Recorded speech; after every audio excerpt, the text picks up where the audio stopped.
Good morning. August 18th. Whatever needs to be maintained through force is doomed. Henry Miller. When someone we love is in trouble, we may try to control or at least curb the trouble-causing behavior. With the sincerest wish for their welfare, we throw out their liquor or hide the donuts when we see them coming. Our justification is that we're only trying to help, and we might well be that. But we enter a gray area when we try to manipulate reality on someone else's behalf.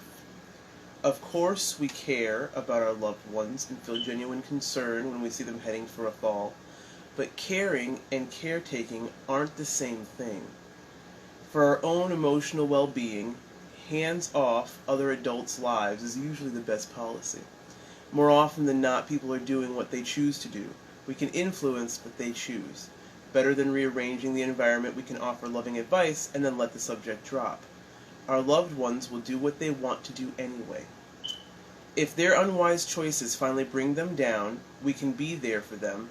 At least we won't have ruined the relationship by nagging and manipulating. The calisthenics for self-esteem do not include manipulation. The calisthenics for self-esteem do not include manipulation. I've done that.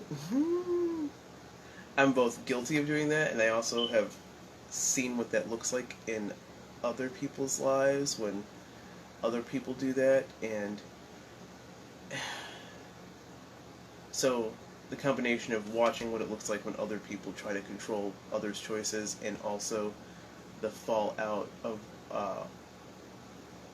every time I try to control someone else's choices is what taught me against doing that. But I went into I go into most relationships with the understanding that manipulation isn't love, and force is also not love.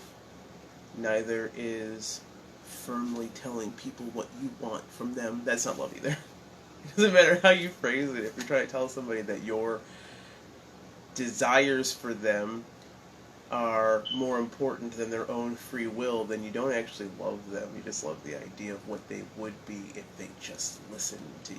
And it's not very attractive behavior. And I figured that out young.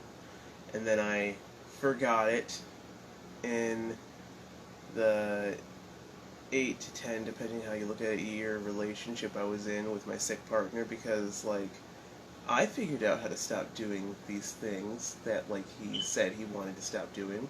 So maybe I knew better than him how he should stop. And eventually I had to accept, he just didn't want to stop what he was doing. And that was hard because it felt like emotional abandonment, and also like I had been lied to about the desire for personal growth that we had agreed upon in the beginning of the relationship. But yeah, you can't choose for other people. It's not your right to choose. It's really, oh God, it's so aggressive even, assuming that even with all your knowledge, whoever you are, even if you're a specialist in this one area, right, it doesn't matter. Other people still have the right to choose. All we have is the right to inform if they are tolerant to our information. That's all you get. That's literally, and it can be frustrating sometimes, but it doesn't matter.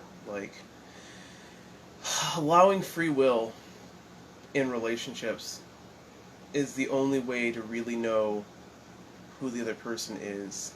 And if you don't love who they actually are in the choices that you don't agree with, then how can you love the whole of the being itself? It's just, and it's possible to love the whole of the being itself, but decide that the less desirable behaviors, less desirable way of making choices, or something you don't want to deal with, which is what essentially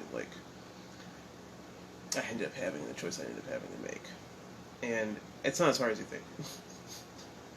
Especially when the undesirable behaviors are pretty intense, but also, yeah. The calisthenics for self-esteem do not include manipulation. You do not manipulate the people that you love. You do not manipulate the people that you love. You do not manipulate the people that you love. And if you have to manipulate for love, if you have to manipulate other people with your own behaviors, if you manipulate their behaviors to make them more desirable to you, that is not love. There is no love in that situation. There is only need, possibly lust, desire, survival, but it's not actually fucking love. It's not love. Ooh, that's always annoyed me. You do not manipulate the people that you love. That's so annoying to me. And even in my attempt to manipulate the behaviors of the person that I loved, I was always straightforward about why I was doing it. Ugh. I do know people who manipulate each other and the people around them in order to keep their own situation satisfactory, and it grates on every single one of my nerves. And that's just life. Like, there are people like that out there. Whatever. But the calisthenics for self-esteem, actual self-esteem, feeling good about yourself, not feeling gross at the end of the day because of the things that you did or said or choices you made or tried to force on others. Calisthenics for self-esteem do not include manipulation. Bloop.